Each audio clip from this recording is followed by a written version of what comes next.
नमस्कार, मैं हूं आंचल आनंद। न्यूज रूम से मैं आपका बहुत बहुत स्वागत है। हमने बोला इमरान खान को समझ में नहीं आई, अब पूरी दुनिया यही बता रही है उनको, लेकिन उनको अभी भी समझ में नहीं आ रही है। इमरान खान को समझ में नहीं आ रहा है कि he should mind his own business. Pakistan के अंदर 1 लीटर दूध की कीमत 140 रुपए तक पहुंच गई है। वो बच्चों को दूध मुहैया कराए, अपने काम से काम रखें, लेकिन उनको समझ में नहीं आ रहा है। और इसीलिए इंटरनेशनल बेइज्जती एक बार फिर से इमरान खान की हुई है। और अब तो उन्होंने कबूल भी कर लिया है कि दुनिया में जो कश्मीर को लेकर वो बात कहने की कोशिश कर रहे हैं उसका कोई असर नहीं हो रहा है।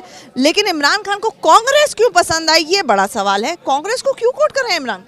जी बिल्कुल, जिस तरह से पहले कुरैशी ने एक डॉसियर समिट किया था, उसमें राहुल गांधी का जो ट्वीट डाला था जिसमें उन्होंने जम्मू कश्मीर के बारे में चिंता जताई थी, जो वहाँ के हालात हैं उसको बार बार पोर्ट्रे करना, जैसे कि इमरान ने साफ तौर पर कल भी बोल दिया, कल ये भी बोला, अगर हालांकि बड़े निराश थे वो। उन्होंने कहा है कि हमें जो है पूरी अंतर्राष्ट्रीय उससे पूरी तरह से सपोर्ट नहीं मिल पाया है। और ये भी कहा कि अगर यूरोपियन, यहूदी या फिर 8 अमेरिकन के साथ भी ऐसा होता, इस तरह की घेराबंदी होती, तो क्या चुप रहता पूरा विश्व। साथ में उन्होंने कांग्रेस को कोट किया। उन्होंने कांग्रेस को कोट करके ये कहा कि कांग्रेस ने भी ये आवाज़ उठाई है कि वहाँ पे कश्मीरियों पर जिस तरह से लगातार पाकिस्तान मैनेज नहीं हो पा रहा है। दुनिया में बार बार यही कहा जा रहा है उनसे कि he should mind his own business. ये क्यों बात समझ में नहीं आ रही है और आज किस तरह की बातें कहीं? जी बिल्कुल, उसका बहुत अच्छा जवाब दिया है बघेल ने, जो भूपेश बघेल हैं छत्तीसगढ़ के सीएम, उन्होंने बहुत अच्छे से बोला है। और उन्होंने साफ कहा है कि वो जो भी मुद्दा है, हमारे आंतरिक मुद्दे हैं, हमारे आंतरिक विवाद हैं, वो अपनी हैसियत देखे। इमरान खान पहले अपने देश को संभाले, उसके बाद बोले। और जो मुद्दे हैं वो हमारी तनातनी चलती रहेगी, लेकिन भारत को इस बीच में जो है वो ना घसीटे। ये हमारा आंतरिक मामला है। और खासतौर पर कांग्रेस के बारे में कुछ ना बोले।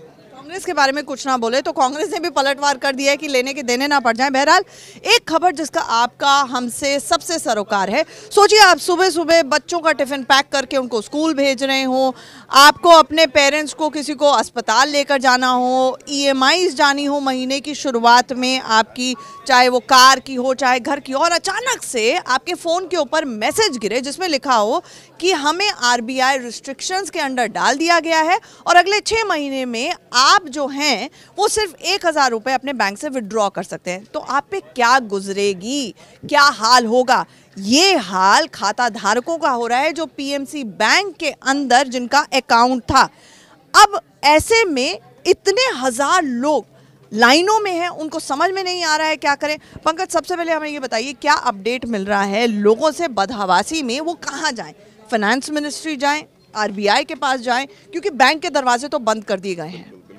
देखिए, जो जितने भी प्रभावित कस्टमर्स हैं उनका अभी तो सबसे पहले वो कह रहे हैं कि जहाँ जहाँ बैंक से उन्हें जानकारी मिल पा रही है या किसी भी तरह से कोई मदद मिल पाए वो बैंक के पास ही जा रहे हैं। लेकिन सवाल यही उठता है आंचल कि क्या हमारे बैंकिंग सिस्टम में या फाइनेंस मिनिस्ट्री में या RBI में कोई कुछ ऐसा नियम है या इसके लिए कोई रेमेडी है कि क्या वो उस पर्टिकुलर बैंक को कुछ आदेश दे सके, या फिर जो ग्राहक हैं जिन पर असर पड़ रहा है वो बहुत सारे लोग हैं वो रिटायर्ड होते हैं, उनके लिए खर्चा पानी निकलता है। 1000 रुपए की 6 महीने में क्या वैल्यू है? आजकल एक बारी आप मदर डेयरी तक जाएं, सब्जी खरीदने जाएं, ग्रोसरी शॉप पे जाएं, वो तक खत्म हो जाता है। बिल्कुल बिल्कुल, ये बिल्कुल 1000 रुपये ऑब्वियसली बहुत कम होंगे उनके लिए। लेकिन और दूसरे हमें ये भी देखना होगा कि आप ATM से भी अगर कार्ड इस्तेमाल करते हैं तो 1000 रुपये निकलते हैं। अगर आप दूसरे बैंक में जाकर अपना इस बैंक का ATM इस्तेमाल करते हैं तो आपको उस पर चार्ज लगने लगेगा एक पर्टिकुलर अमाउंट के बाद। तो इससे अभी वो जूझ रहे हैं, फंसे हुए हैं। और बिल्कुल 1000 रुपये कोई क्लैरिटी नहीं है कहीं से भी। RBI ने कोई डिटेल्स नहीं दी हैं। बैंक के जो MD हैं उनका मैसेज आया था, उन्होंने भी कोई डिटेल्स नहीं दी है कि आगे क्या। बस ये बोला गया कि लाइसेंस बैंक का रद्द नहीं हुआ। बिल्कुल हाँ, बैंक ने अभी तो यही कहकर पल्ला झाड़ लिया है। और जहाँ तक लोगों की ज़रूरतों की बात है, डेफिनेटली बैंक कह रहा है कि आपके लॉकर्स तो एक्सेसिबल हैं, लेकिन लॉकर्स में भी लोग अक्सर कैश नहीं रखकर बल्कि गहने जवाहरात रखते हैं, तो उससे भी उनको मदद नहीं मिल पा रही है। तो अभी भी मुझे लगता है कि मुंबई में खास करके इसका, महाराष्ट्र में इसका काफ़ी ज़्यादा असर देखा जा रहा है। बहुत सारा असर देखा जा रहा है। ये एक डेवलपिंग स्टोरी है, इस पर हमारी नज़र बनी रहेगी। और सोचिए ये बहुत अहम हो जाता है कि 11,000 करोड़ के करीब इस बैंक के अंदर डिपॉजिट्स थे। अब माना ये जा रहा है कि बहुत सारे इस बैंक ने लोन्स दिए जो शायद एनपीएस हो गए। अब लोन्स देना एक बात है, लेकिन उससे भी ज़्यादा बड़ी बात है कि क्या इस बैंक ने अपनी बुक्स में भी फजिंग की है, क्योंकि इसकी कई सारी ऐसी जो बैलेंस शीट के अंदर इसने प्रॉफिट्स भी शो किए थे। इसलिए बहुत सारे लोग कोऑपरेटिव सोसाइटीज़ के होते हैं जो इनमें पैसा डालते हैं। और इसी से जुड़ा हुआ एक और बड़ा बवाल जो महाराष्ट्र से ही खबर आ रही है वो ये है कि वहां पर अजीत पवार और शरद पवार एनसीपी के 2 दिग्गजों के खिलाफ अब ईडी ने मामला दर्ज कर लिया है। हमारे साथ मेरे वरिष्ठ सहयोगी मनीष अवस्थी भी जुड़ रहे हैं। मनीष, आप बैठे बैठे ही बता दीजिए, चलिए हमें ये बताइए कि अब आगे क्या, चुनावी मौसम के अंदर चुनाव होने वाले हैं 1 महीने बाद, और उस वक्त में ये कांग्रेस मुक्त भारत की बात करते थे, ये तो एनसीपी मुक्त महाराष्ट्र का मॉडल है, ये ईडी लपेटे में ले रही है। आंचल, मुझे याद आता है 2014 में जब एक नारा लगा था कि दिल्ली में नरेंद्र और मुंबई में देवेंद्र, तो नरेंद्र की सोच थी कांग्रेस मुक्त भारत और देवेंद्र ने ये साबित कर दिया कि एनसीपी ही नहीं, विपक्ष मुक्त महाराष्ट्र। तो जिस तरीके से राजनीति महाराष्ट्र में आगे बढ़ रही है, शिकायत तो लगभग जनवरी से वहाँ पड़ी हुई थी, लेकिन जैसा कि राजनीति जानते हैं बदलते रंगों का खेल होता है। Politics is the game of changing colours. तो राजनीति बदली। यही मोदी ने, हमारे प्रधानमंत्री ने शरद पवार के बारामती में जाकर उनका हाथ पकड़कर ऐलान किया था कि ये तो मेरे राजनीतिक गुरु हैं। गुरु गुरु रह गया, चेला आगे निकल गया। गुरु पे वो आफत आ गई कि अब उनको निकलना बाहर मुश्किल हो जाएगा, क्योंकि ये सहकारिता घोटाला जो है महाराष्ट्र में, शरद पवार को सहकार महर्षि के रूप में देखा जाता है। जो कोऑपरेटिव मूवमेंट के तहत उन्होंने किसानों को लेकर, ग्रामीण इलाकों में लेकर जो उन्होंने बाहर लाई थी, उसके मद्देनज़र मुझे ऐसा लगता है कि बैंक पर और ये सारी ईडी की जाँच, अजीत पवार, 3 चीज़ें हैं जो तारे जुड़ती हुई नज़र आ रही हैं, लेकिन डेलिबरेटली जुड़ नहीं भी रही हैं। और ये समझना बहुत ज़रूरी है कि एक तरफ पीएमसी बैंक घोटाले की बात समझ में आती है, घोटाला क्या बल्कि ये कह लीजिए कि खाता धारकों को वहाँ पर बहुत मुश्किलें हो रही हैं। दूसरी तरफ कोऑपरेटिव बैंक्स की इमेज नोटबंदी के ज़माने से ही चली आ रही हैं, हमेशा से ख़राब रही हैं। नॉर्मल बैंकिंग सिस्टम वहाँ पर नहीं है, स्टैंडर्ड ऑपरेटिंग प्रोसीजर्स फॉलो नहीं होते हैं ऐसे में। और ये तीसरी खबर घोटालों की खबर आ रही है, तो एक अगर कॉल ली जानी चाहिए तो ये सभी कोऑपरेटिव बैंकों, क्लीनिंग ऑफ द बुक्स, ऐसा क्यों नहीं होना चाहिए? आम लोगों को परेशानी हो रही है और इससे कुछ निकल के सामने आएगा। आंचल, आपकी 3 बातें हैं। पहली बात है, आपने कही कि कोऑपरेटिव सहकारिता बैंक जो होती हैं, सहकारी बैंक, ये न केवल महाराष्ट्र बल्कि गुजरात में भी आपने देखा होगा, उन पर भी कई आरोप लगे।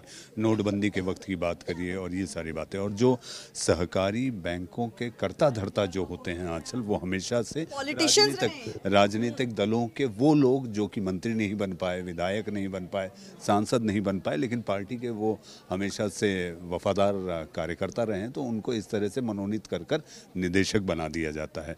तो कुल मिला के अगर आप देखें तो तेरी विवाह मेरी विवाह की राजनीति के तहत ये सारी बातें हुई, मतलब मैच फिक्सिंग। बिल्कुल बिल्कुल बिल्कुल। उसके तहत जब वो बोर्ड बैठता है कि किसको लोन दिया जाना है, किसी शक्कर कारखाने को कितना दिया जाना है, शक्कर कारखाने किसके हैं?